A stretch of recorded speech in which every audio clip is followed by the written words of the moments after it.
Hello and welcome back to Alice Talks Football, and welcome back to another live Manchester United news show on the channel. And this is like the first time in a while that I'm doing a news show on a positive note. And thank you, Marcus Rashford, for responding to the leaks. So I don't have to do this news show on a negative note, because I tell you what, it feels nice to just not feel negative. Now there's negativity around Manchester United, of course it is, but it's just nice to win and not feel shit the next day. Do you know what I mean? It's like, okay, we still might not get top four. There's still issues. There is some kind of dressing room divide. But you know what? We've got to win under our belt. Like, it's just, you know what I mean? I've been moaning and complaining for months that I do feel a bit better about United. Now, things are not perfect. We'll probably go lose again next week. But, you know, this is the live Manchester United news show with a lot of stories to talk about. And what do we really call Manchester United these days? We're first half FC, then we're second half FC. We seem to be 45 minutes FC because we can only show up for 45 minutes. Drama FC, dressing room leaks FC, PR FC, social media FC. I mean, there's a lot of names to Manchester United, and we will be discussing in this video. But guys, before I get into the news, and I've got a few stories on some leaks that have come out. Rashford's response to the leaks, absolutely bodying basically Christian Falk. Some news on Paul Pogba. We're also going to be diving into the Brighton game because I've been doing more like video match reviews rather than live match reviews, because at the moment, if you are watching the channel, I do live watch-alongs, and then for 15 minutes after the watch-along, I'll go live and discuss the game. So anyone that wants to get in the live chat and talk to me about the game, that's 15 minutes after the watch-along. I just continue the watch-along through, and then I do a video. So I don't really do many lives really talking about results as well. So we will talk about the Brighton game, but I do want to skip right into the news. We've also got a bit of transfer news surrounding Christopher Nkunku, some more news on Paul Pogba, we're going to talk about Dalot, lots and lots to talk about in today's show, so do stay tuned for that. And Andrew's come up saying numerous players have tried to say the leaks are not true, but too many are coming out to dismiss them all. Absolutely correct there, Andrew. And Christian Falk just tweeted replying to Rashford, did he? Let me know what he says and all of that. But I want to get quickly into the first story of Social Media FC, and that is the leaks today. And look, guys, I'm sure you saw the leaks today, and it's we are Drama FC, we are Social Media FC. Like, honestly, we're turning into a reality show.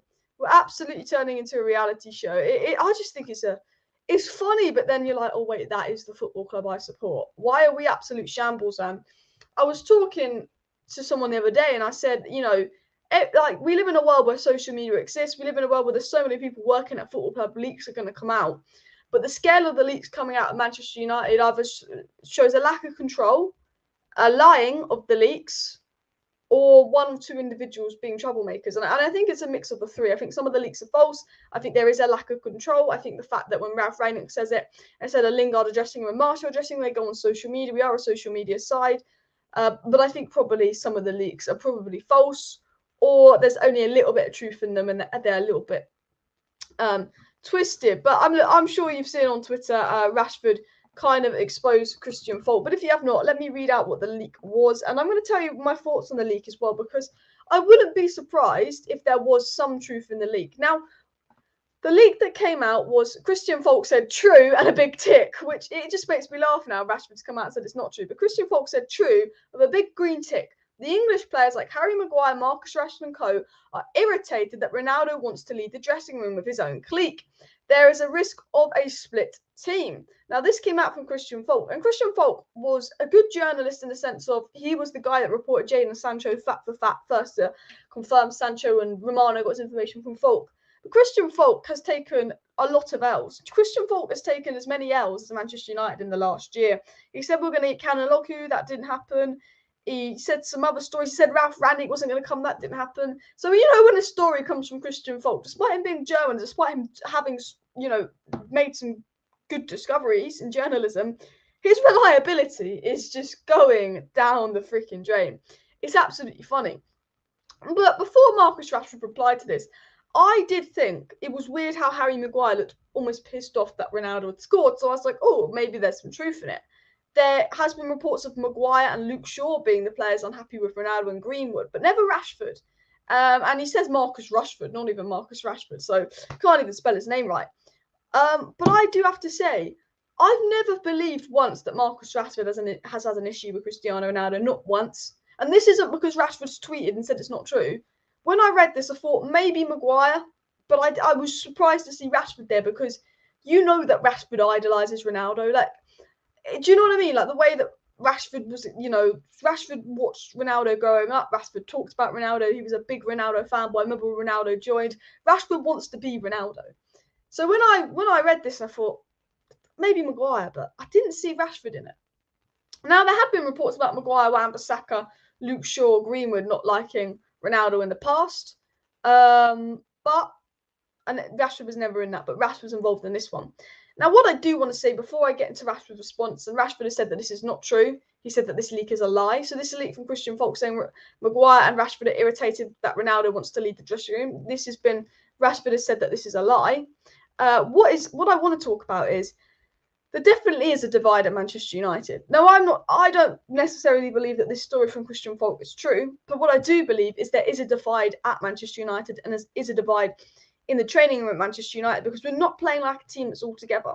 I think there are players at Manchester United with issues with Ronaldo. There is an ego complex. You know, Ronaldo's come in and he wants to be the big man. And, you know, Ole Gunnar Solskjaer gave a lot of favouritism, gave a lot of players an easy life and gave a lot of players a lot of power. And when someone like Cristiano Ronaldo comes in and he wants to rise to the top of the club and be the man in the changing room right away, Captain Harry Maguire might be standing there like, I'm the captain, not you, Ronaldo. I've been relegated as many times as you won the Champions League. You know, Maguire could get annoyed. If he does, why, Maguire? Like, get your ego sorted. But, you know, there are players that Man United that have this ego put on a pedestal under Ollie that could potentially be annoyed that Ronaldo's coming. He's trying to lift the dressing room. He's trying to take control. He's going to be the biggest man in the dressing room. So, with the way we're playing and with the way that we've disrespected Ralf Rangnick on social media, what Martial and Lingard did, I do believe there is a divide in the Manchester United dressing room. However, I do not believe that this story from Christian Falk is true, and Marcus Rashford said the story is false. There is issues at Manchester United, but I think we're getting to the point where there's so many leaks that the leaks are just not becoming reliable. I think people are leaking stories for the sake of it, or someone is leaking stories that aren't necessarily true, or there is someone leaking stories for the fun of it.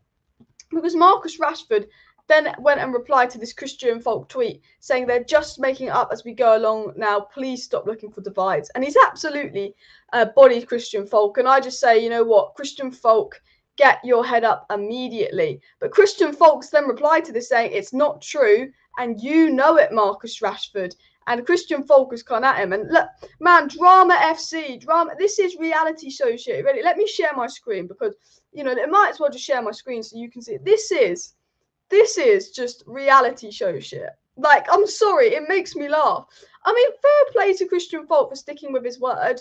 You know, is Marcus Rashford denying this for PR? Could Marcus Rashford say it's not true for PR on social media? That's something Manchester United have done. However, I don't believe that Marcus Rashford has an issue with Ronaldo. You could tell he fucking idolises him.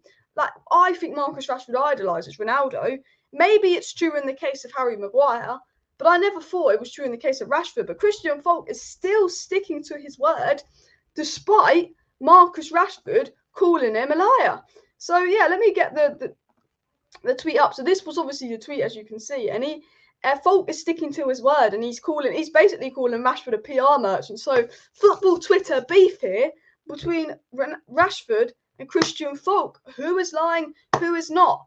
Well, I will give my side to Rashford. I side with Marcus Rashford. I believe Marcus Rashford is telling the truth because not only is Marcus Rashford a Manchester United player, not only is Rashford a very, very honest man, but also Christian Falk said that Manchester United would not get Ralf Rangnick.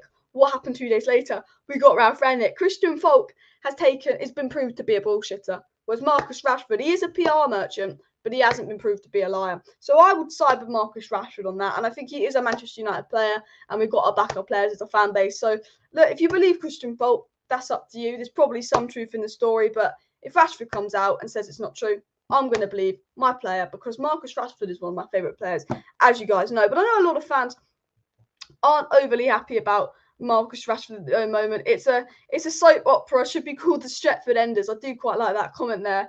And honestly, people saying it's the English players upset from Sancho and the club is everyone's entertainment. You know, literally, the Stretford Enders, as someone said, the Stretford Enders. And Andrew says, seems the divide between professionals and the majority of our squad who toys out the Pram FC. And look, we are just an absolute banter club. We really are. We really, really are. You know, I just think there's probably a few individuals at this club that are causing problems. But for the most part, I think the majority of the squad, I think that there's probably one or two troublemakers in this squad that will go in the summer. But I don't think there's as big a divide as maybe the dressing room leaks are making out, if I'm going to be honest. Because why I don't think the divide at Manchester United is that big is because we've seen improvement under Ralf Rangnick. We've seen improvement. We've seen progress. You know, the funny thing is we didn't win the last 4 games until yesterday. But the last 4 games were better than the win yesterday in terms of performance. But we can see an improvement in performance. We can see that the players are starting to do what Ralf Rangnick's telling them to do. And that says to me, you know, there is improvement at Manchester United. And I think if there was this big divide and rift and dressing room issue that was going on that they were making out, I just think we would see it on the pitch. And look, we can see that nothing's perfect on the pitch. We can see that we still lack. And I think there is a divide between 1 or 2 individuals. But sort of similar to what Andrew said, I just think it's 1 or 2 idiots at the club ruining it for the rest. I generally think it's 1 or 2 idiots ruining it for the rest. Because Luke Shaw's had to come out. Marcus Rashford's had to come out. And you know what? We're in a sad place where a lot of false news does come out of football. And there was a news story that came out about Dean Henderson about 3 days ago, and apparently someone put on Twitter that this is not true. This is not true. This is all allegedly. This is not true. I want to clarify that. But someone had put on Twitter, and it wasn't even like a journalist. I think it was just a random Twitter account saying that Dean Henderson had assaulted his girlfriend, and Manchester United covered it up. Apparently, Dean Henderson did something similar to Mason Greenwood, and the club had covered it up. Now, Dean Henderson had to come out and say that was fake news. And man, you know, there's fake news about leaks, okay? And leaks are leaks, but someone has gone and made up a story that Dean Henderson had assaulted his girlfriend. And I don't get why someone would do that. And, you know, we live in a world with social media where we have to be careful what we read, because there's, you know, stories like that about Dean Henderson that could have really hurt his career. And luckily he's come out and said it's not true. But, you know, someone on Twitter can make up one thing and it can just go boosh, boosh, boosh. And that's the thing. Someone could tell Christian Falk this, and that someone that could tell Christian Falk this could be lying. Like, Christian Falk could think he's true. Whoever's told Christian Falk this could be a freaking liar. Or there could be truth in it. You don't know. But I was absolutely fuming with the Dean Henderson incident, that someone had made out that Dean Henderson had done some things he hadn't done. You know, Dean Henderson's come out and said it's not true. I believe Dean Henderson, but, you know, there's one thing making up leaks, but there's another thing making up things on a more serious note as well, which I thought was pretty disgusting and all of that. Someone said Rashford was Trashford last night. I don't think Rashford was that bad last night. You know, he came on as a sub, and I think we got better when he came on. I think Rashford's an impact player. I think Rashford's lacking confidence, and I think Rashford lacks that player intelligence. And I think Rashford, once he works and learns from Ralf Rangnick, will become a good player. I think Rashford has what it takes to become a good player, but he's regressed. Because if you look at 22-year-old Marcus Rashford 2 seasons ago, he was absolutely balling it. He's declined, maybe because of injury, maybe because of lack of confidence. But if we saw what Marcus Rashford did 2 years ago, if he can even get back to the level he was 2 years ago, he'll be a brilliant player. But if he can improve on that, I still think there's a top player in Marcus Rashford. Someone says Falk won't admit he's lying, but Falk has taken so many L's. He literally lied about the RANGNICK thing. Why does Rashford never pass to Ronaldo if he's his idol? Rashford is not personal to Ronaldo. Does he pass to Cavani and all of that and stuff as well? King Ad says that Glazers need to be gone, the owners and that care, and tell the managers to drop certain players. Yeah, smash a like if Glazers need to go. And look, I 100% agree with you. The biggest problem at Manchester United is not the players. The biggest problem at Manchester United is not what could or could not be going on in the dressing room. The biggest problem at Manchester United right now is our owners. It's 100% our owners right now. And you know what? I generally have a theory, and this is my theory, guys. You can listen to this. This is just a theory. I'm not, like, remember, just to let you know, I give you my views and I report what other people have been reporting. Anything I tell you isn't news coming from me. It's just what I think, and I tell you what other people have said.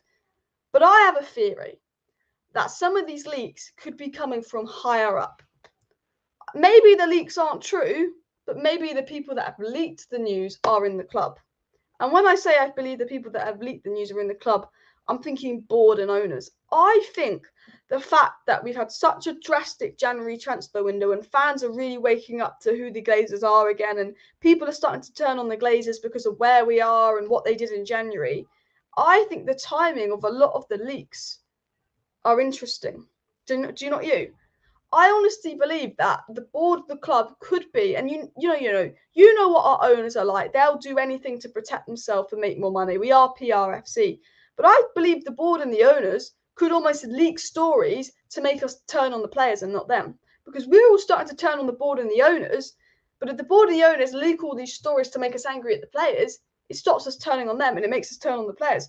Because what the board want is us to turn on the manager, us to turn on the players. They don't want us to turn on the Glazers, because when we turn on the Glazers and we do act, shares go down. You know, they throw every manager on the bus. They like that fans turn on the manager. They like that fans turn on the players. They do not want the fans to turn on them. And I have a theory that someone higher up at Manchester United could almost be maybe making up fake leaks on purpose. I think some of the leaks are true. I think there are truth in some of the leaks that have come out. I think you can just see it evidently on the pitch and all of that.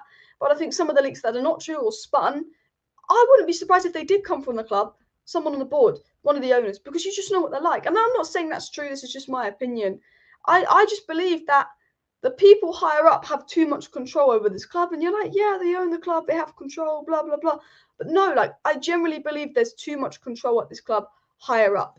And in that sense of, I believe that the board actually run everything. And we've seen that. We have reason to believe that.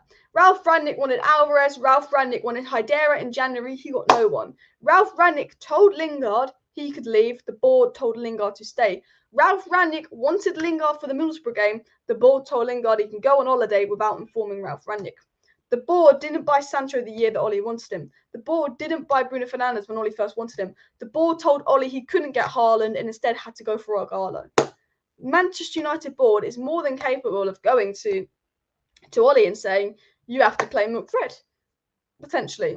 Maybe. The Manchester United board is definitely more than capable of going to Ollie and saying, make Maguire captain, play Maguire every game. Because I still believe, and this isn't true, well, it might be true, but this is just what I believe. So, you know, but I wouldn't be surprised if the board made Maguire captain and said to the managers, if Maguire's fit or not suspended, you have to play him. Because when has Maguire not played? When has Maguire been dropped? If Maguire's fit or Maguire hasn't been suspended, he has to play under 3 different managers now. So do you not think that maybe this could be the board? Because he's not done anything to deserve to be captain and has done a lot of things to deserve to be dropped and he hasn't. Do you not think that the board is sitting there going, we've wasted 80 million on Maguire. The board don't want to lose face. They don't want to lose ego. That's why they kept Ollie for so long, because they didn't want another failed manager. The board could be like, well, we don't want to look like mugs with this Maguire deal. So if we make Maguire captain and he plays nearly every game for Manchester United over a 5-year period, that's going to make him look at least worth like a good signing, because the board don't want to be seen for spending 80 million on a flop like Maguire. And I wouldn't be shocked if the board said to RANGNICK, you have to play Maguire every game. Because how can RANGNICK drop Ronaldo? RANGNICK's dropped Ronaldo, RANGNICK's dropped Bruno, RANGNICK's dropped Varane, RANGNICK's dropped Sancho, RANGNICK's dropped Paul Pogba. RANGNICK's dropped every single player under the sun apart from Harry Maguire. Every player's been dropped under RANGNICK apart from Harry Maguire. Is that not a little bit suspicious?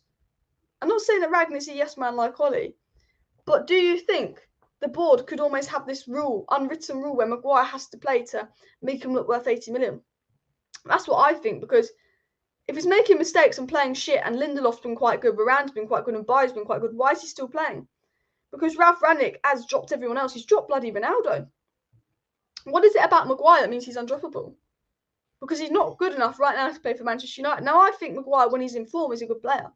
But right now, he doesn't deserve to be starting. And Rashford doesn't deserve to be starting. He gets dropped. Ronaldo put in a few bad games. He gets dropped. Maguire seems untouchable.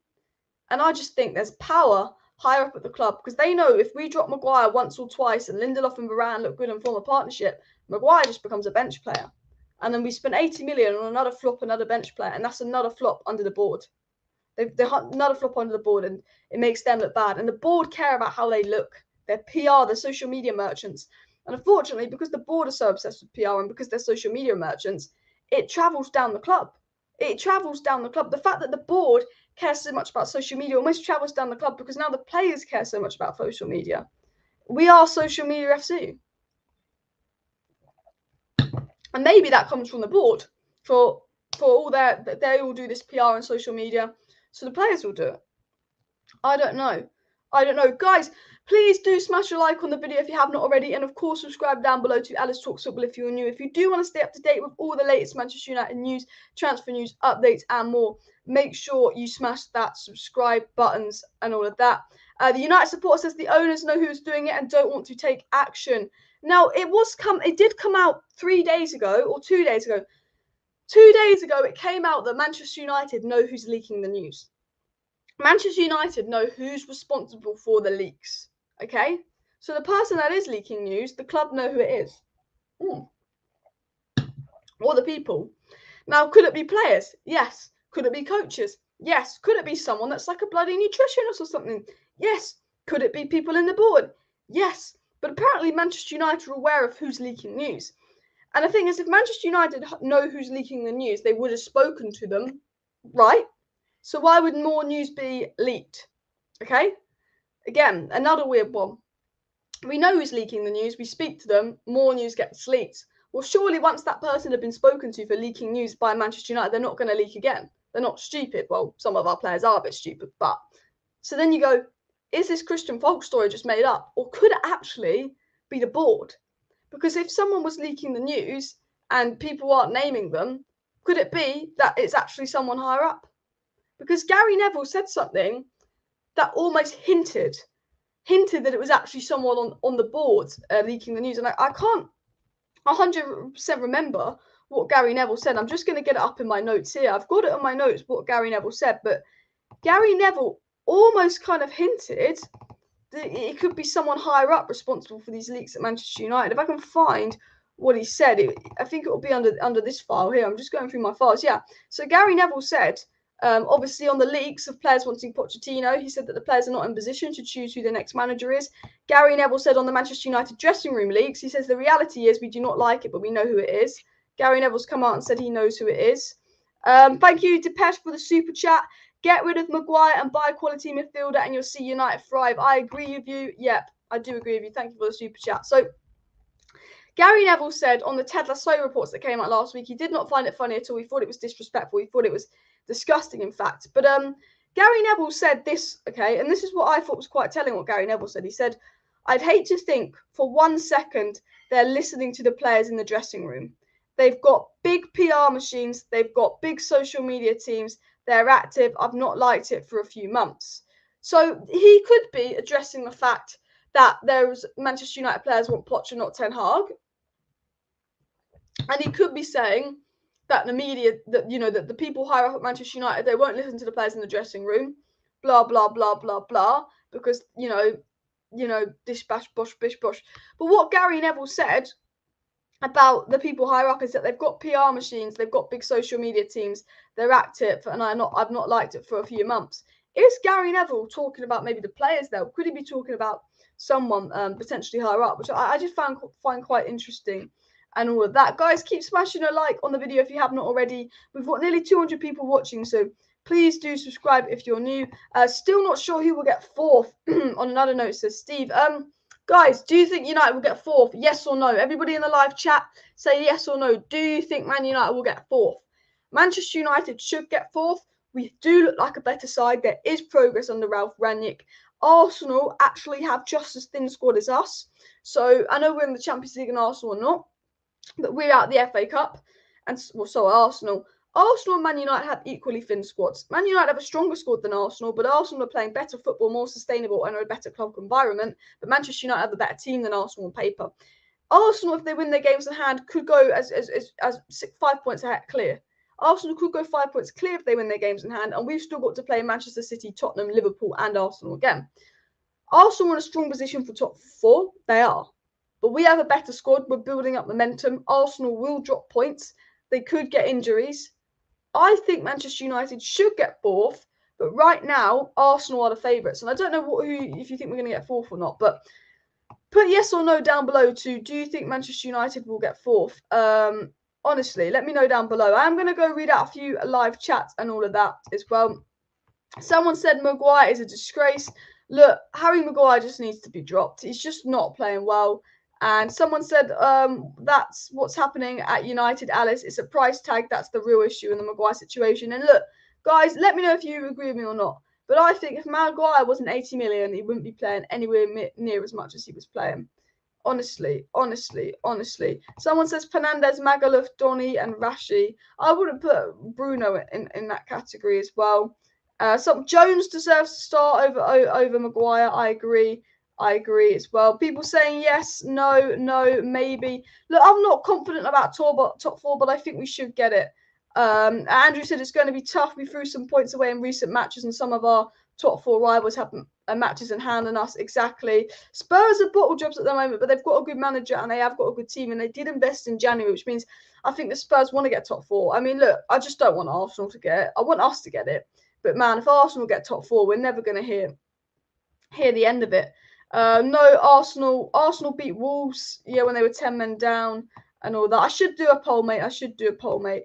And someone said that Ralph needs to bench Fred. He loses the ball too often. Sancho and Elanga need to cross the ball. That's their duty. I tell you what, and I saw a tweet, from someone, and I think it was United Analytics or something, and it was just like, Fred has put in some awful performances. Now, Fred and McTominay, when they play together, they're normally crap.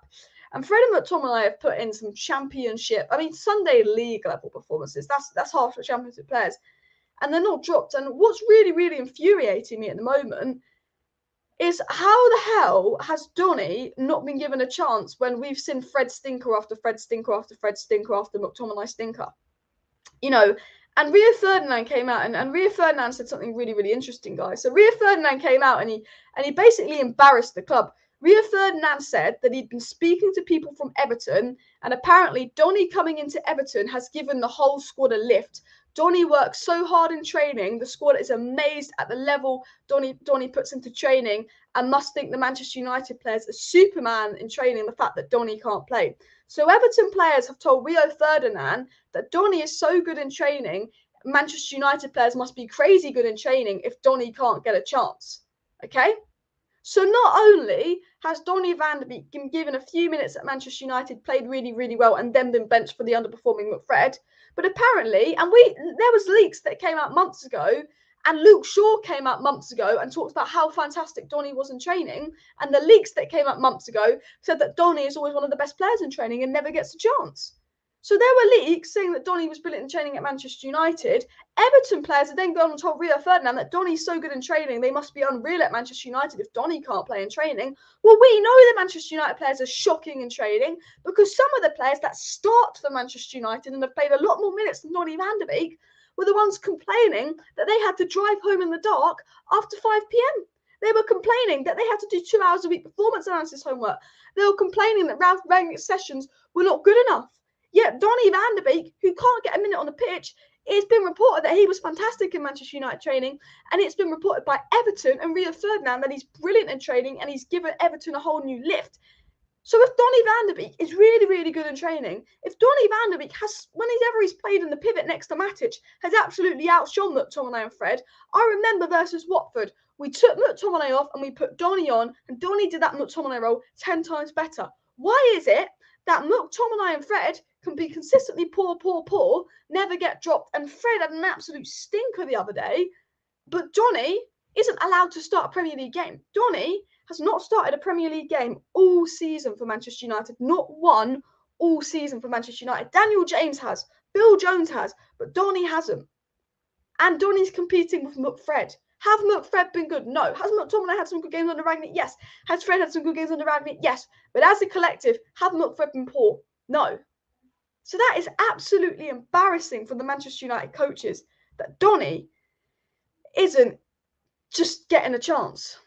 It's just, I don't understand why Donny hasn't got a chance. Because what did Donny do versus Everton? Man of the bloody match. What was Donny versus Everton?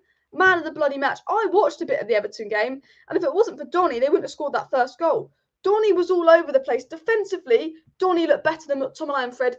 Physically, Donny was fine. The club and the coach's excuse for not playing Donny van de Beek is they thought he couldn't deal with the physicality of the Premier League. That was their excuse. Now, I know it's one game versus Everton. I know it's only one game. But what I saw from Donny van de Beek versus Everton did not look like a player that wasn't up to the Premier League. What I saw from Donny van de Beek versus Everton was a player that looked very, very good. A player that looked very, very in control. A player that looked like they were having quite a nice time. He didn't look like a player. He did not once look like a player that couldn't deal with the physicality of the Premier League. Because, to say Donny can't deal with the physicality of the Premier League, to me, is actually an absolute joke. Because really, when you think of it, okay, how can Fred deal with the physicality of the Premier League? Because we see Fred get pushed off the ball. I mean, I remember when we conceded that goal, was it to Wolves? No, we conceded that chance to Wolves, but when we beat Wolves and they didn't win. I just remember Fred getting pushed off the ball and like that. So Fred apparently can play in the Premier League, but Donny can't because he's not physical enough.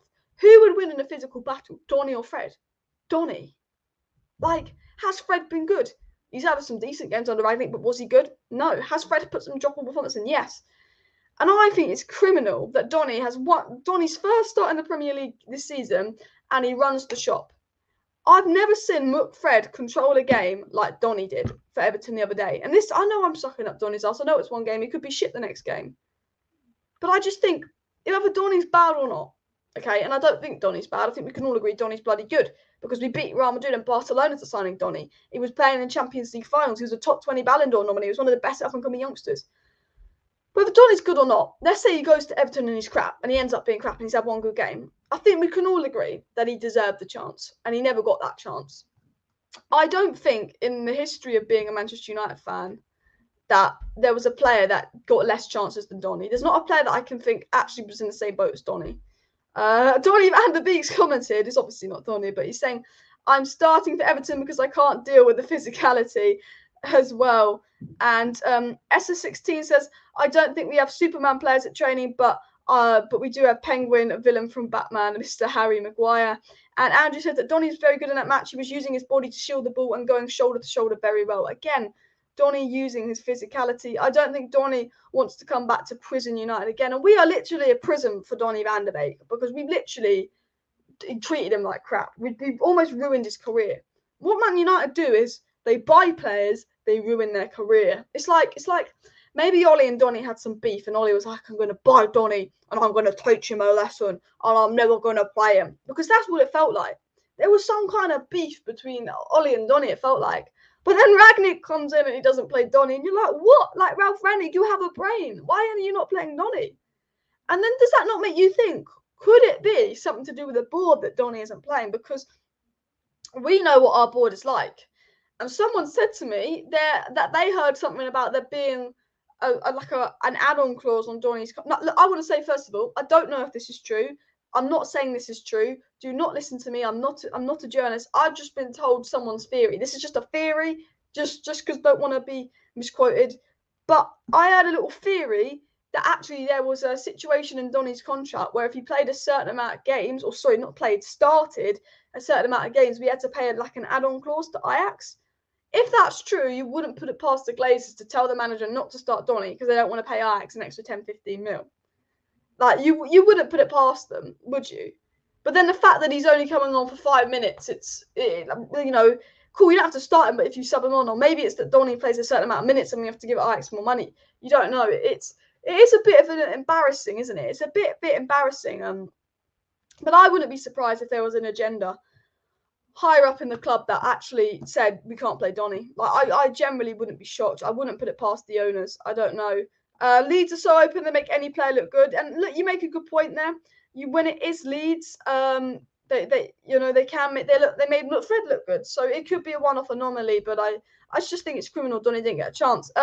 Beard says, "What do you think is happening with Mason Greenwood?" I get the situation asked a lot.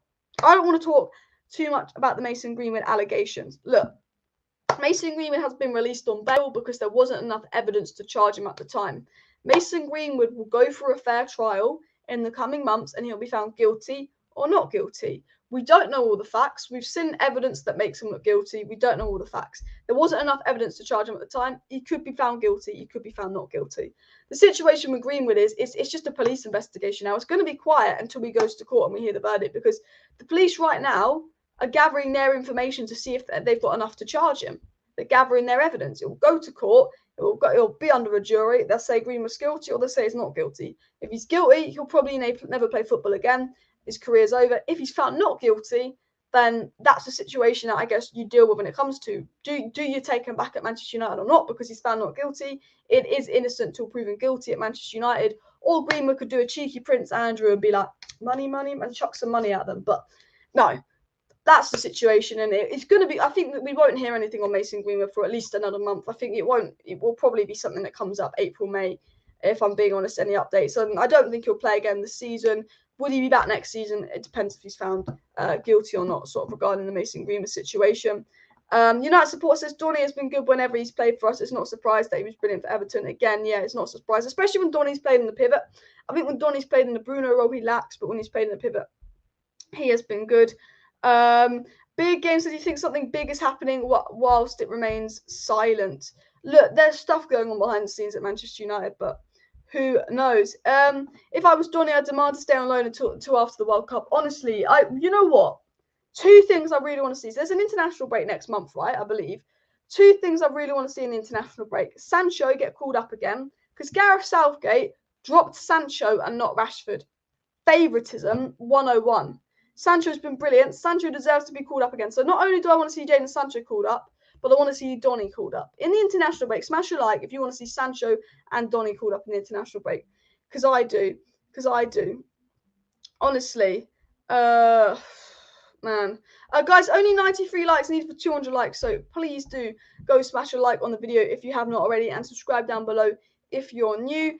Donny is probably benefiting from Frank Lampard's coaching. Well, Frank Lampard's a box-to-box midfielder that Donny's probably quite similar to as well, which will be interesting as well. So keep smashing the like button. Guys, if you're watching right now and you're not subscribed to Alice Talks Football, I just want to say please do subscribe. I know I say this a lot, but I would really appreciate it if whoever's watching that's not subscribed actually goes and subscribes to Alice Talks Football, because I am on the road to 30,000 subscribers. I would absolutely love to hit 30,000 subscribers by the end of the month, guys. It would be amazing if we could hit 30k by the end of the month.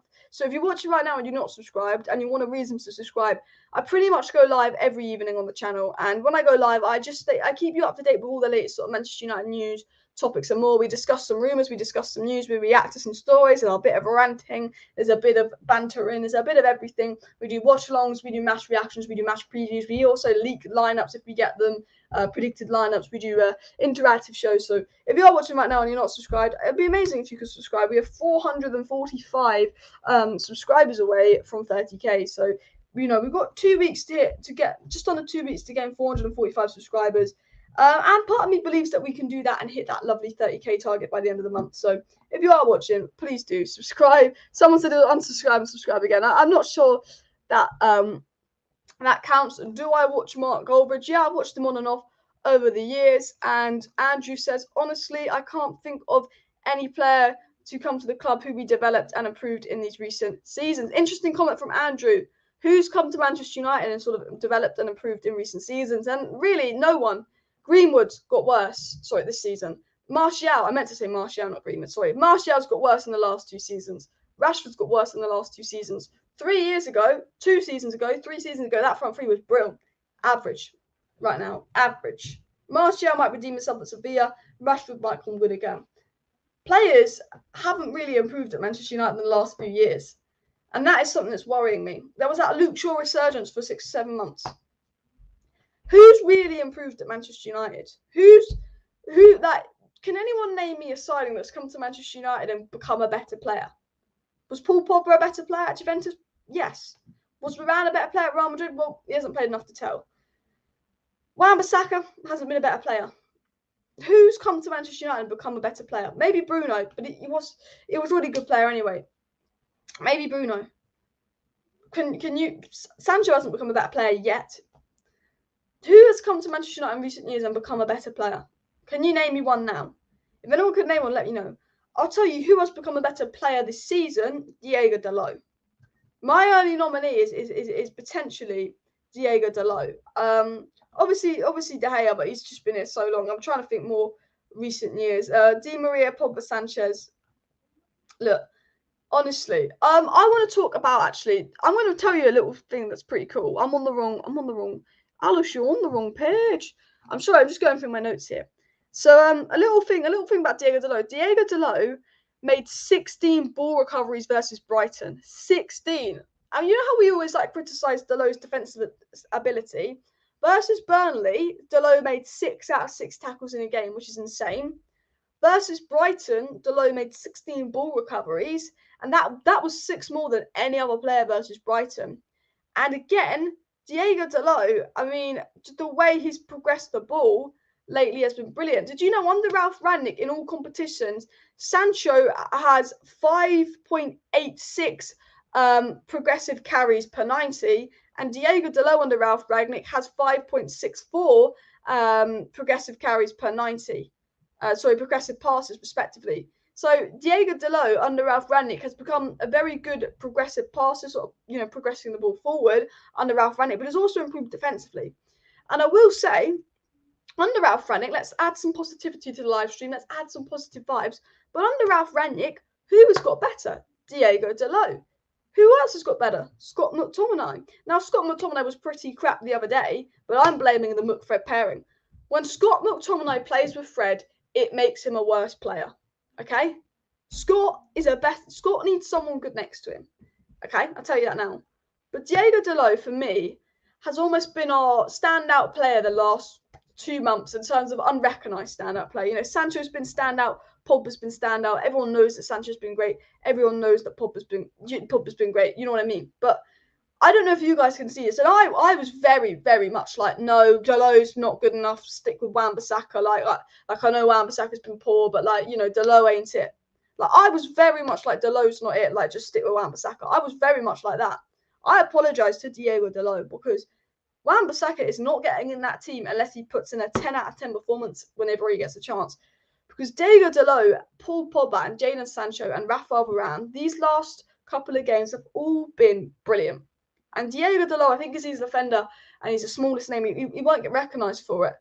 But just defensively, he's improved so much. I can see this big improvement in Dalot since Rangnick's come in. And maybe it's because Dalot is playing consistently and he can build up match fitness and he can build up match sharpness. And he is a young player and he was a player with potential. But he just looks good. And I think he deserves the credit for that. And I hope he does start to get the credit for that. Because I am a big fan of Diego Dalot. Alice, thoughts on reports that Pochettino wants to sign Harry Kane if he joins Manchester United. Now, actually, I'm going to ask you. I've got a transfer story to get into. I've got some NKUKU transfer news to get into that I will get into. But actually, I'm going to ask you guys this. This is a question for you guys. Harry Kane, yes or no? Would you take Harry Kane at Manchester United? Yes or no? Because, okay, this is the first thing. Harry Kane is 29. He's not looked good this season. Harry Kane is probably the best striker in the Premier League, but this season, no. He's 29. He's going to cost 100 million. Yes, we need a striker at Manchester United, but is Harry Kane the striker that we need? I think we need someone a bit quick, a bit more technical. I know he's quite technical. Would you take him? Because he is a world-class striker, but he's going to be so expensive, and he's 29, and he could almost be getting past his best at this rate. Now, last season, absolutely incredible. Maybe he's not been brilliant this season at Spurs, but maybe his heart's not in it. We know he's a good player. But would you take him or not? Because I'm at the point where I don't want Harry Kane. I don't. I generally do not want Harry Kane at Manchester United. I want Tchouaméni. I would like Lamptey. I would like a young striker that's going to be technical and link up the play because I think that's sort of the way we're going for. I'd like a proper replacement. For me, I personally wouldn't want Harry Kane. He's a good player. If we got offered him, I would be like, yeah, if you're gonna get a proper replacement, you're gonna get a CDM, you're gonna get Harry Kane, cool. But if you're gonna spend all your money on Harry Kane, not for me. I'm not saying there's better fish in the sea. He's a brilliant player. But I think with the situation Manchester United are in, there could be better options right now than Harry Kane. And I don't know how you guys feel about that. But that's how I feel about that. Would you take him? I'm going to scroll down and see what a lot of you guys are saying about Harry Kane. Some no's, some yes. Someone says 2 useless, overpaid Harrys. A lot of yeses. Someone said Haaland any day. I mean, man, dream transfer window, guys. Dream transfer window. Haaland, Tchouaméni, Lamptey. That is and a good Paul replacement, De Jong. Okay, unrealistic. This is not going to happen. Ten Hag comes in, Donny stays, Frankie De Jong replaces Paul Pogba, or even better, Paul Pogba stays, Tchouaméni and Haaland. Like, that is like my dream. Like, I'm not deluded. I know that's not going to happen. But like, let me know your dream transfer window down below. It'd be really interesting to know what you guys want to see, but that's exactly what I'd want to see. And also, guys, it's the Champions League at 8 p.m. This is why I'm live a little bit earlier than normal. A lot of people probably wondering why I'm live earlier. It's because the Champions League is later, and we play Atletico Madrid this time next week, and I will be doing a live watch along for Manchester United versus Atletico this time next week. But how are you feeling in terms of the Atletico Madrid game, guys? Are you excited for that as well? What's your score prediction? Because I think we're going to win. I think we're going to beat Atletico Madrid. Honestly, someone says Kane is overrated. Is Kane overrated? No players over 30 million for me. And look, you know what? I was talking about this the other day. Okay, have you sort of noticed that in recent times, the more expensive players do be flops? Dembele, incredibly expensive, flop at Barcelona. Griezmann, incredibly expensive, flop at Barcelona. Coutinho, incredibly expensive, flop at Barcelona. Pogba, incredibly expensive. I wouldn't say flop, but would you say he's worth the money? No. Jack Grealish is incredibly expensive. I wouldn't say that you can call him a flop yet, but he's definitely not proved to be 100 million, and I don't think he ever will be worth 100 million. Harry Maguire, 80 million pounds. If you actually look at football's most expensive transfers, most of them are flops. And is it maybe a psychology behind that? If you're one of the most expensive transfers, you've got that pressure on you. Because I think some of the best transfers in football have almost been those 20 to 50 million pound kind of signings that improve you, but they're not out of the ordinary. Because let's go through all the most expensive transfers. Neymar's the most expensive. I wouldn't say he's been a flop, but I think Neymar was better at Barcelona. I generally do. I don't think Neymar's been a flop, but for 222 million, crazy. Mbappe definitely hasn't been a flop. Coutinho flopped. Dembele flopped. João Felix is a flop. João Felix I know he's young, but he's a bloody flop. Griezmann, flop. Jack Grealish, flop. Lukaku, flop. Hazard to Real Madrid, flop. These are all the most expensive football transfers. Hazard, Lukaku, Grealish, Griezmann, Felix, Dembele, Coutinho, Neymar, flops. And this is why I don't want to go out and spend 100 million on Declan Rice or 100 million on Harry Kane, when the majority of these 100 million players have a track record to flop. I almost feel like this is a psychology, whereas if you put a lot of money on a player, they have that pressure from day one and their psychology, and I just don't think they do well. I think the way Manchester United need to approach things in the transfer window is 30, 40, 50 million pound players, because Man City did spend 100 million on Grealish. But before Man City spent 100 million on Grealish, they were spending 50 millions on Rodri's, Kevin De Bruyne's. Man City, 50 million Diaz, 50 million Rodri, 50 million Kevin De Bruyne's. Man City weren't going and buying the most expensive player in each position. They were buying a young, good player for a pricey price, but nothing ridiculous. And this is why I see Declan Rice for 100 million and Tchouaméni for 50 million. And they go, Declan Rice, Premier League proven. But Tchouaméni, technical, brilliant. I know he's in the French league, but brilliant. I would rather spend 50 million on Tchouaméni than 100 million on Declan Rice, because I look at Rodri, I look at Fabinho. They're the type of signings you want at CDM, and I think Tchouaméni is more likely to replicate a Rodri or Fabinho, and is better value for money. And you look at some of the best business, it's not those super, super expensive ones. And this is why there's a report that's come out that said that Man United are going to spend 200 million this summer. Apparently, Manchester United are going to go out and spend 200 million this summer. And I wouldn't want it to be spent on Rice and Kane. And I know some players would, but I'm fed up of being Brexit FC. I'm fed up of being British FC. I want players like Tchouaméni. I'd love Haaland. Maybe Isaac, but I think he's going to be overpriced. Maybe that other guy, I forgot his name. Maybe someone young. I would have loved that Julian Alvarez guy. I always want us to find hidden gems and just good players. Good players from the Bundesliga that are 30 million. Good players from the French league, 30 million. Bruno Guimaraes that's gone to Newcastle. I almost want us to go for those kind of players. Now, I think in the CDM role, we do need an established CDM because they need to come in and play right now. But I just think we need to be looking for the good talents rather than paying ridiculous money. Look for another Martial. We ruined one Martial already. Look for another Martial. I mean, what I'd like, because Cavani's going, and I don't think Greenwood will come back, if I'm being honest. And Ronaldo, if we don't get top 4, will go. And then I think Ronaldo will definitely go the season after. We need, what I want, okay, is Martial to do really well at Sevilla. And when hopefully Ten Hag comes in the summer, they got Martial in their plans. Because I think, okay, if Martial does well at Sevilla and he gets his confidence back, and the manager comes in and they back Martial, they say, you're the striker, you're the 9, Martial, I'm rooting you, okay? we could have good Martial, because when we have a good Martial, we play good football. The question is about Martial's consistency. Will he be good or not? That's the question as well. But I'd love Martial to do well at Sevilla and come back. I want Martial and Donny to smash it on loan, then come back and be regular players under hopefully Ten Hag, the next manager. But still, we do need a striker, and still we do need a CDM. But I mean, that would be sort of an ideal scenario as well, if I'm going to be honest. Someone said Calvert-Lewin, a no for me. Guys, there's not many strikers that spring to mind really. When I think about strikers that Manchester United should go out and buy, there's no names that are really springing to my mind. Like, that's the guy we should buy. Like, there's no names really springing to my mind. I don't know about you guys. I don't know who you're thinking of, but if you'd bring a striker into Manchester United in the summer, who would you bring in? But realistically, don't say Haaland, don't say Kane. On a more realistic note, who would you look to bring to Manchester United in terms of an attacker, in terms of a striker? Who would you do? Because I don't think there's many young names out there. The player that I quite liked was Julian Alvarez. The player I was looking at and thinking, oh, I want a bit of you, was Julian Alvarez. But he's obviously gone to Manchester City. Can you believe it? I tell you what, if Tchouaméni goes to Manchester City, I'ma be fuming.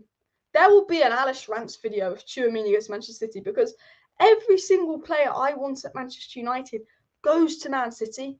I hate it. I wanted Grealish. I didn't want it for 100 million. Gone to City. I wanted Rodri. Went to City. I liked Diaz. Went to City. I always talked about Cancelo. Went to City. Every player that I want and I talk about coming to United goes to Man City. And not only do they go to Man City, but 9 times out of 10 they go to Man City and they're bloody good. And I'm thinking, I wish we got them. I remember when Liverpool signed Fabinho, I was like, get him United, get him United, get him United. How good is Fabinho? It's that so annoying that United just, that they almost know who I want. And they're like, yeah, no, we're giving to City. We're giving to City. We're letting me go to City. City. Bloody City. Little City.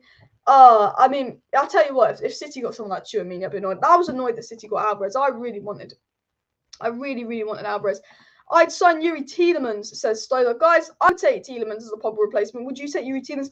I know Tielemans dropped off this season a little bit, but I think that's Leicester as a whole, if I'm being honest. Someone says Patrick Schick, goal scoring machine incoming. People saying Isaac would be more realistic. Steve says Man United still need a CDM, but need to focus on getting better towards making last 15 minutes more comfortable. We need a CDM, we need a striker, and we need to work on getting better as a team. Atletico Madrid are currently drawing 0-0. Yes, please do keep me updated on the Atletico Madrid game. Haaland overrated, he'll suffer in the Premier League. I don't think he will, but it'll be interesting to see. I think it'll be harder in the Premier League, but I still think he'll be a top player. Big up Leroy, thank you for the chat. But yeah, a lot of people saying Tielemans, Rice, Jonathan, David. Big up Rule Int for the super chat. They will sign him, he sells shirts. I mean, Manchester United, when they looked, the embarrassing thing is when Manchester United look to sign a player, what do Manchester United look at? Who's going to sell us the most shirts? The first thing Manchester United look at when they want to sign a player is, oh my God, who's going to sell the most shirts for us? It's an absolute joke. It's an absolute joke.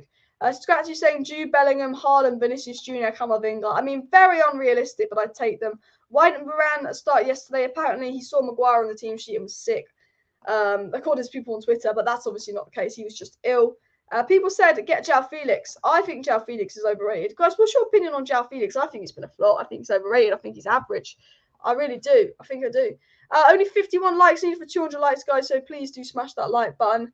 City built a dynasty on under-the-radar deals, 30 to 50 million, says Andrew, and absolutely correct. A few Maguire out comments as well. Our record-setting defender is a flop, says Andrew, absolutely true. Lukaku's a flop, not expected to meet expectation. Look, there's so many flops in footballs as well. Most people saying Patrick Schick.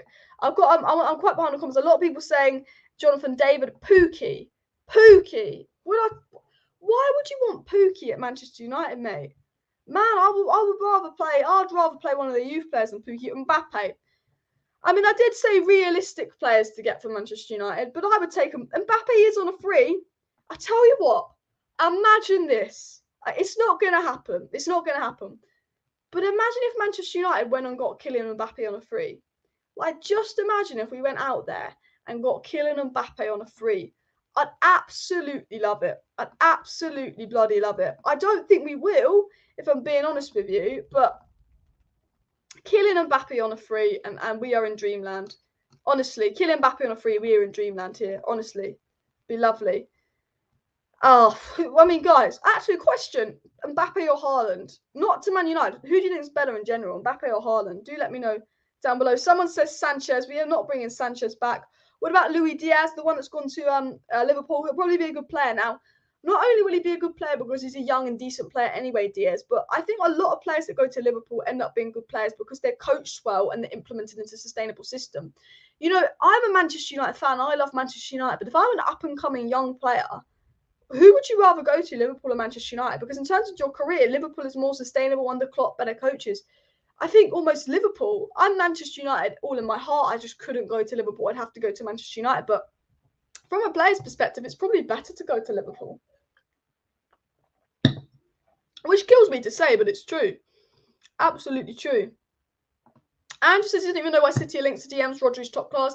I think it's because Fernandinho's gone, so Rodri's their only one. And we know Man City, they're greedy. Like, Man City have a stacked squad. They're still going to spend 100 million in the summer. Like, Manchester City had Sterling, they had Foden, they had Mahrez, they had Ferran Torres at the time, they had Jesus, they had Bernardo Silva. Manchester City had 1,000 players that could play on the wing. And they went and got Grealish for 100 million. That's Manchester City. So Manchester City might have Rodri, but you wouldn't put it past Manchester City to go sign someone like Declan Rice, would you? You know what they're like. Moyes keen for about 35 million. Personally, not for me as well. Someone said they take Kessie over Tielemans. I would take Kessie. I would take Kessie. I would take Tchouameni, and I would take a young striker this summer. I like the look at Lamptey, but it's not a priority, especially with Dalot's form as well.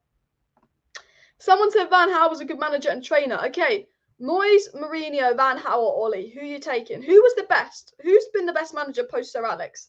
I'd probably say Van Gaal's the best manager post Sir Alex, but I think Jose sort of won the Europa League, which is probably our most significant trophy. And I think maybe Jose, but I think it's between Jose and Van Gaal for me. But Jose's final season was awful. Like, Van Gaal left Man United after winning a cup. Van Gaal got us back in the top 4 and won a cup at least. Honestly, but they both had to go. We got Shulateeri. Shulateeri's an absolute baller. I love Shulateeri. I want to see him. I actually rate Shulateeri more than Elanga. I want to see Shulateeri give him minutes, but I guess he's a bit younger. Tchouameni is good or better than Rice and half the fee. Exactly. Haaland and Mbappe. Haaland. More people saying Haaland over Mbappe at the moment. Haaland or Mbappe, guys? Let me know down below. Look, I'd probably say Mbappe is better than Haaland, to be fair. SO16 with an interesting comment here saying, if we are buying unrealistic players, then I would like someone to buy Manchester United from the Glazers. That'll be the best signing for them long term. Exactly. That is a very good comment. Okay. Newcastle owners, can you sell Newcastle? Can you come buy Man United? Please. Honestly, if I'd have just woken up and it was Newcastle's owners that signed Man United or brought Man United, I'd loved it. Because I tell you what, we'd have been splashing the cash in January. Why can't we get Newcastle's owners? Why have they gone to Newcastle? Manchester's so much better than Newcastle. Bloody hell. I was like, no. Yeah.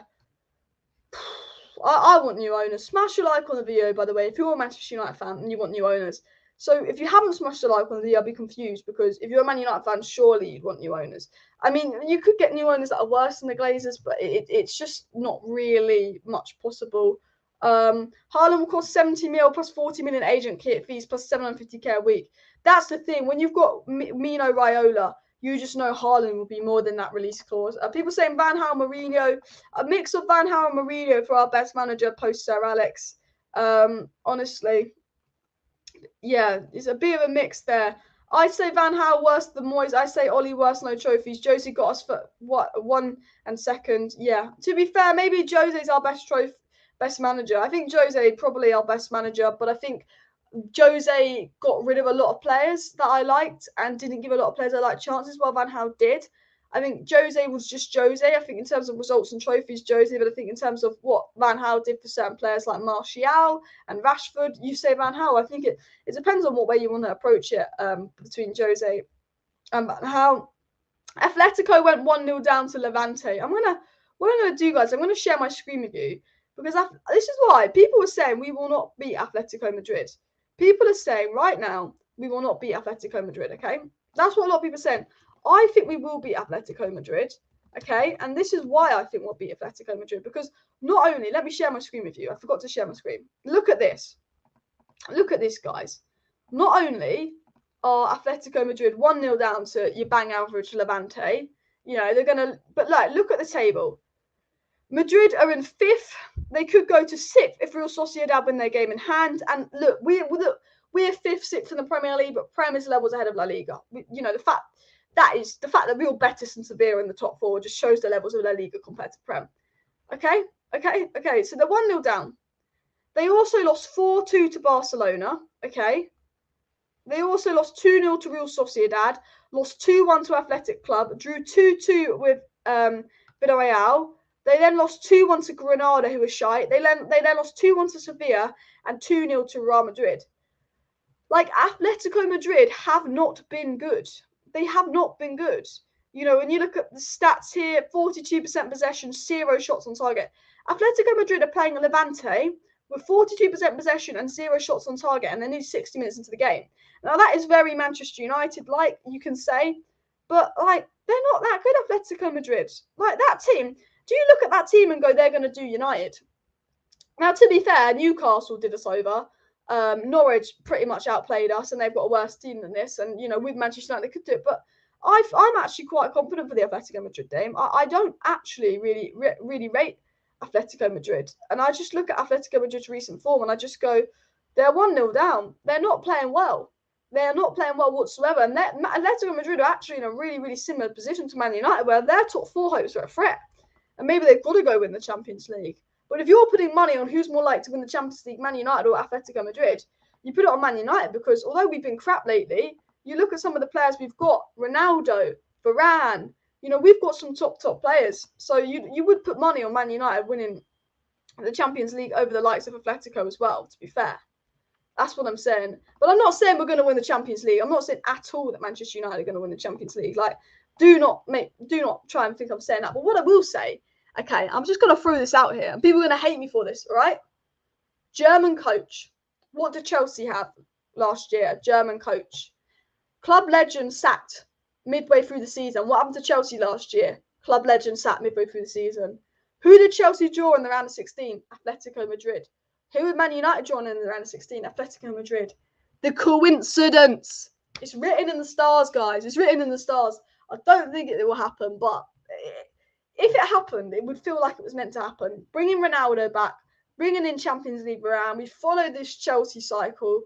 Like, it almost feels like we're meant to win the Champions League this season, just having an absolute stinker in the Premier League, dressing room leaks, report, manicness, madness, everything at Manchester United is kind of turning upside down. Everything at Manchester United is kind of negative. That it feels like it's almost written in the stars for us to just go out there and win the Champions League now. Realistically, I don't think we will, but you look at Atletico Madrid and they've not been brilliant lately. But the thing is, you know, Maguire scores an own goal and wins the game for Atletico Madrid. You know, you just don't know with Maguire as well. Man United players good under Van Gaal, under Mourinho were unlucky as well. I mean, guys, how are we feeling about the Champions League? Griezmann expected to be back for that game, but I don't really rate Griezmann. We'll beat Atletico Madrid and finish 4th. I love the positivity. This time next week, I'll be doing my watch-along for Man U and Atletico Madrid. I can't wait. I cannot wait to do my Manchester United versus Atletico Madrid watch-along. SS16 says, Alice, if Diego Simeone starts or even subs in João Felix, you'll see how good he is. There is a reason he won the best youngster award. He was in the same situation as Donny at Man U, trapped at Atletico. I think João Felix is a good player. I think at Atletico he is trapped there, but I just don't think he's been that great for a while. I think if he left Atletico, he could be one of the best players in the world, but he's nowhere near Mbappe or Haaland. And he was meant to be getting to that level as well. Liverpool 5, Leicester 4-2, Man City 2-0, 1-1 Burnley, 1-1. Like, thanks Leroy for listing our form. But I'm just trying to be confident. Levante are 20th and they're beating Atletico. So Atletico Madrid are losing to 20th place Levante, and they've not even had a shot on target. Like, it makes me feel a bit better. Atletico Madrid and Manchester United are the same right now. Not, you know, good season last year, not playing to their best ability. They're not playing to their best ability. I tell you that now. Looks like Diego Simeone is just done now. His magic doesn't work anymore. He needs a break for a year and to start with a new club. Yeah, it's, you know, we're playing Atletico at a good time, but Atletico can also say they're playing Man United at a good time as well. Guys, we are only 21 likes away from 200 likes, so please do go and smash the like button on today's video. Can we get 200 likes? It'll be really appreciated. Stop at Alice and clown emojis. I know I'm being positive. I know. Please do smash a like. Let's get 200 likes. We've got over 200 people watching. So look, there's some of you guys that haven't smashed that like button. So please do. It helps out the channel. Helps share the video. It helps my little YouTube algorithm. But also, guys, if you are watching right now and you're not subscribed to Alice Talks Football, we are on the road to 30,000 subscribers. And it'd be absolutely amazing if you do go and hit that subscribe button, because I go live every evening talking about Manchester United, doing news updates, doing a live show and more, and a bit of a bish bash bosh. I will be doing a watch along at the weekend to Manchester United versus Wolves, and next week I'll be doing a watch along to Manchester United versus Atletico. So not only match reactions, not only match previews, but watch alongs, news updates, transfer news updates, and more. So if it sounds like your type of thing, do go and click that subscribe button to Alice Talks Football as well. Liverpool Inter watch along. I'm going to watch the Liverpool Inter game. So when I end this watch along, I'm going to go eat some food, and then I'm going to watch the Liverpool Inter game, and then I might do a little match reaction on the Liverpool Inter game over on my second channel. Drop them likes for Alice. Yes, drop them likes for Alice. And Andrew said that we are struggling against lowly opposition. He can't see anything happening in the Champions League. And Andrew, you're probably right. You're probably correct. I'm trying to be a bit positive, but Andrew goes, even if Madrid are playing bad, Man United play bad against teams that are playing bad. So good point there from Andrew. We won't win the Champions League. What's the point? Guys, be positive. The problem is, I know Manchester United are not going to win the Champions League. I know we're probably going to get knocked out, but I'm letting myself have some hope we're going to win the Champions League to make me feel better, which means when we do get knocked out of the Champions League, I'm going to feel a lot worse. It's the hope that kills you. But Cristiano Ronaldo will kill Atletico Madrid. You know, I tell you that now. Cristiano Ronaldo is going to kill Atletico Madrid. He loves scoring against Atletico. Close to that 200 like mark, guys. So let's keep at it. But I do want to give myself a cheeky little promo at some point. But I do want to say, actually, guys, I actually have because I do have a second channel, by the way, and I will do some Champions League content on my second channel. All the Man United Champions League stuff that will be spoken about here on Alice Talks Football, but I think bonus Champions League content will go on my second channel, the one with Alice. So if you're not subscribed for that, you know, this is your opportunity to go subscribe to the one with Alice and show me a cheeky bit of support. Guys, get your questions in, because I'm going to wrap up the live stream in about 5 minutes. So this is your last chance and your best chance to go get some questions in on the channel as well. So any questions for me that you want me to answer, bish, bash, bosh those questions in, because obviously, you know, it's your chance as well. I think Ronaldo is still a good player, but it's the fact he won't decide every game on his own anymore. His age, it's just something not consistent. Sometimes not constantly. Do you know what says it all about Ronaldo, though? The fact that Ronaldo having a 6-game goal drought got so much media attention. Ronaldo had his longest goal drought that was 6 games. I think that says how good Ronaldo is as a player, that when he has a 6-game goal drought, it's being spoken about. Most top players have 6-game goal droughts nearly every season, but it only gets spoken about when it's Cristiano Ronaldo. And for me, that just shows how good Cristiano Ronaldo is, that he has a 6-game goal drought and it's been absolutely spoken about everywhere. Like everywhere. Absolutely everywhere. I think that's absolutely mad and absolutely really telling.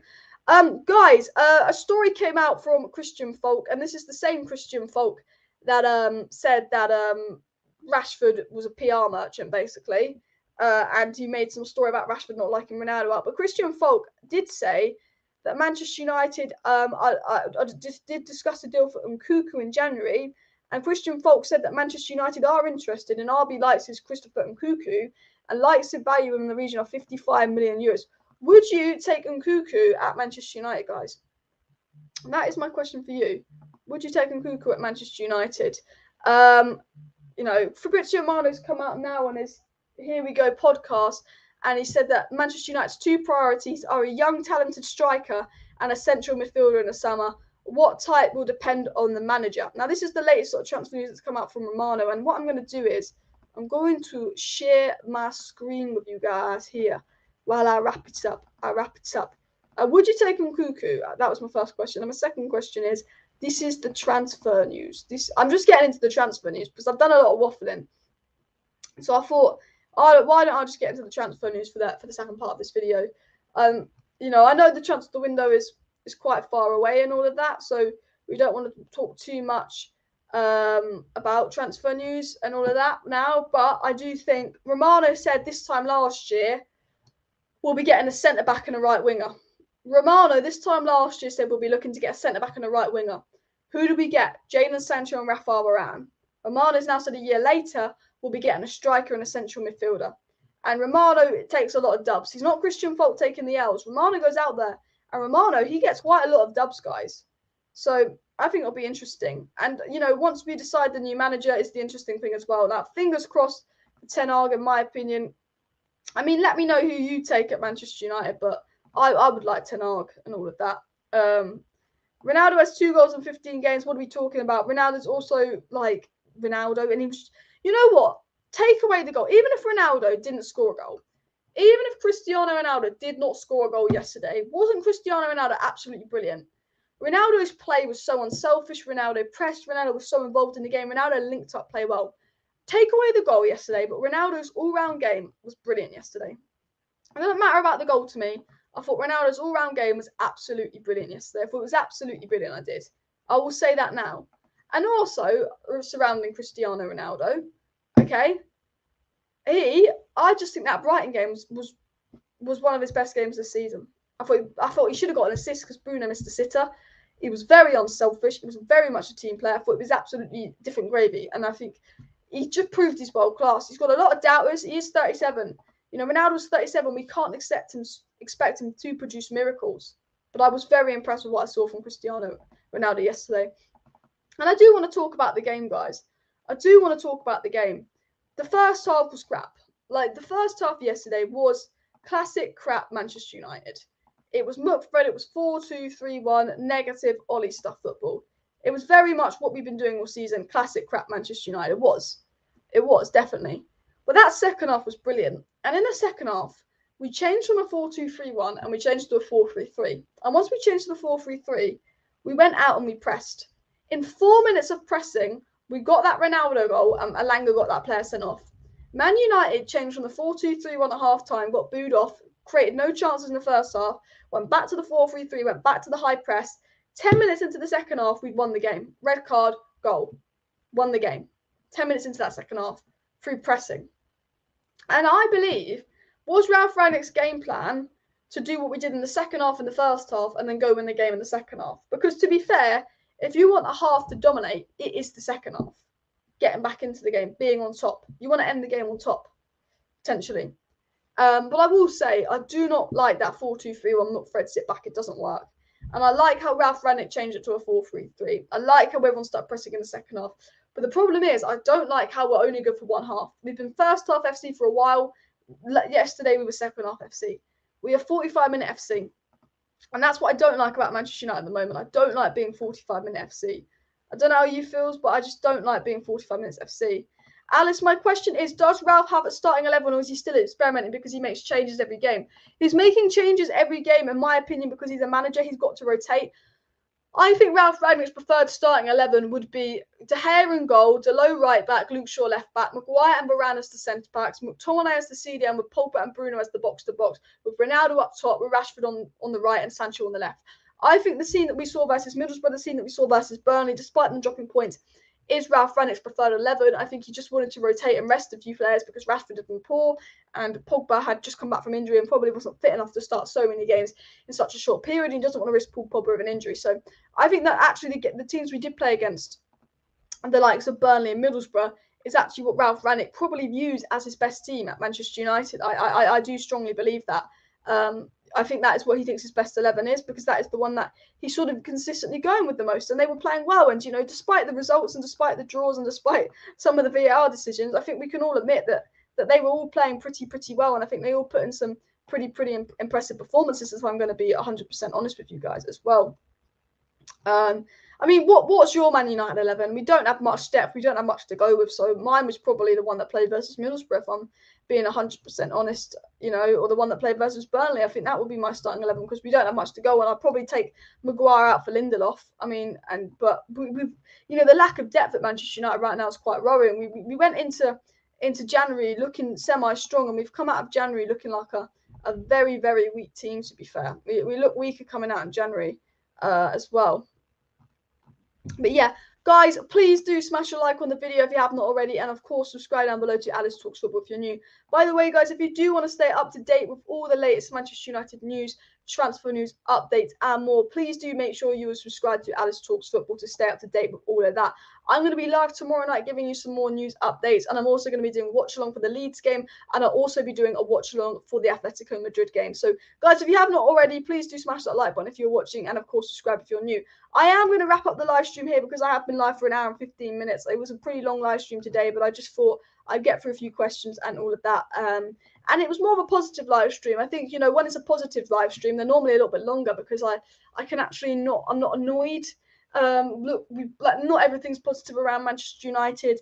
Not everything's brilliant and roses and pretty around Manchester United, but you know, we can have a more positive live stream, which is nice. You know, we've won a game, we've got the 3 points, we move on, Champions League coming up. Not been a good season, but we are seeing improvements under RALF, and that's what I like to see as well. So I am going to end the live stream here, but I will say, anyone that's not subscribed and watching right now, please subscribe. I'd absolutely love to hit 30,000 subscribers by the end of the month, so please do subscribe if you're not subscribed. It would be so appreciated. No pressure, but I'd love you to. Smash a like, keep sharing the video, guys. On my second channel, the one with Alice, there will be a link to it down below, I believe. On the second channel, it's called The One with Alice, or if you just scroll across my YouTube profile to channels and scroll down, it will come up.